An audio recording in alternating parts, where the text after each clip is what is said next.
Hey everybody, this is TJR. News just broke earlier today that talks broke down between Sony Pictures and Marvel Studios, aka Disney, regarding the use of Spider-Man in future MCU movies. Sony Pictures acquired the film rights to Spider-Man years before Marvel Studios ever produced their first movie. And they have to keep on releasing Spider-Man films if they want to hold on to those rights. Otherwise, those rights will revert back to Marvel, aka Disney.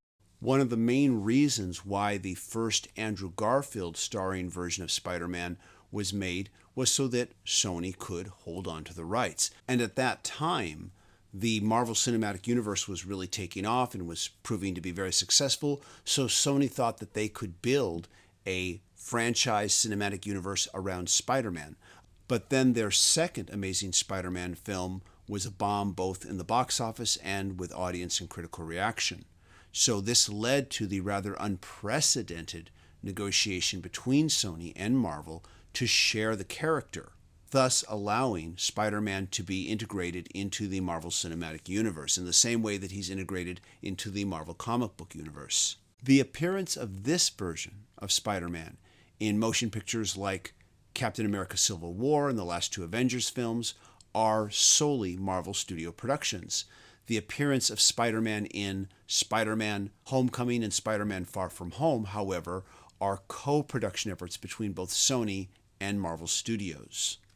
Deadline broke this story earlier today, and if you want to know all the nitty-gritty details, I would recommend that you just go there and just read the entire article.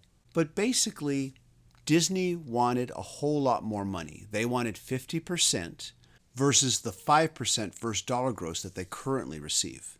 Plus, they wanted a stake in any Spider-Man related film properties that Sony produces, such as their sequel to the Venom film, which was successful, any sequels or spin-offs to the Spider-Man Into the Spider-Verse films, and any other Spider-Man related films that Sony wants to produce. Clearly, Sony feels emboldened by the fact that their Venom film did well at the box office, and that their Spider-Man Animated Into the Spider-Verse film also did well at the box office and won an Oscar award. And reportedly, Spider-Man Far From Home is now one of Sony Pictures' highest-grossing films of all time. But Sony Pictures seems to have forgotten that the reason why their last two Spider-Man films have done so much better than their previous two is because of the involvement of Kevin Feige over at Marvel Studios and the integration of Spider-Man into the Marvel Cinematic Universe. Sony can accuse Disney of wanting too much money. They can accuse them of being greedy. But it's very short-sighted of Sony to think that after reinvigorating this franchise, that Disney wasn't going to demand a much larger slice of the pie. According to the story in Deadline, Sony refused Disney flat and did not bother with any kind of a counteroffer, which tells me that they feel very confident that movie audiences will pay to see a Spider-Man film that is completely divorced from the Marvel Cinematic Universe based on just the brand name alone. Now, there's always the chance that Sony could make such an amazing, no pun intended, Spider-Man film that it doesn't matter. But given their track record, I believe this is going to backfire on them in a really big way. I only just recently got around to finally seeing Spider-Man Far From Home in the theater, so the movie is still very fresh in my mind. Remember that mid-credits cliffhanger ending where Spider-Man gets outed on his secret identity? Without Marvel's involvement, Sony cannot reference any of that storyline. They can't reference any of the events of Avengers Infinity War and Avengers Endgame. They can't reference any of the events of Captain America Civil War. They can't reference the relationship between Peter Parker and Tony Stark. And I'm willing to bet that because of the heavy integration of the Marvel Cinematic Universe into the last two Spider-Man films, there's going to be an awful lot of plot points that they won't be able to touch on either. Not to mention the fact that there's going to be a lot of characters they won't be able to use.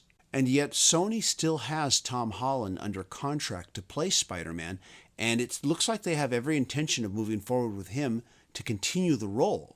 And it's for all these reasons that I've just stated that I think that when general audiences go to see the next Spider-Man film produced solely by Sony that's completely divorced from the Marvel Cinematic Universe, they're going to be confused. They're going to be puzzled. They're going to say, hey, what happened? I think they're going to feel ripped off and betrayed, and I honestly think it's going to backfire on them. I'm not saying that Sony should have necessarily just rolled over and accepted all of Disney's demands. Disney asking for a stake in their Venom sequels, into the Spider-Verse sequels and such, is a bit much, but they should have at least tried to renegotiate. And it's completely short-sighted and arrogant to continue to expect Marvel Studios and Disney to accept the same level of pay after they've completely reinvigorated this franchise for you and after they've made the last Spider-Man film one of your highest grossing films ever.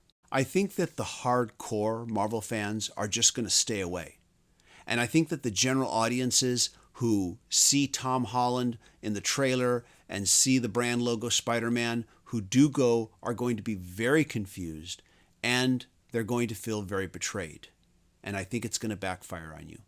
You know, when Led Zeppelin's manager, Peter Grant, demanded that Zeppelin get a higher cut of the money, most of the music promoters, while angry at first, while resistant at first, eventually gave in. Because getting a smaller take of Led Zeppelin was better than getting no take of Led Zeppelin. And right now, the Marvel Cinematic Universe is the Led Zeppelin of motion picture franchises. And getting a smaller cut of that is better than getting no cut of that.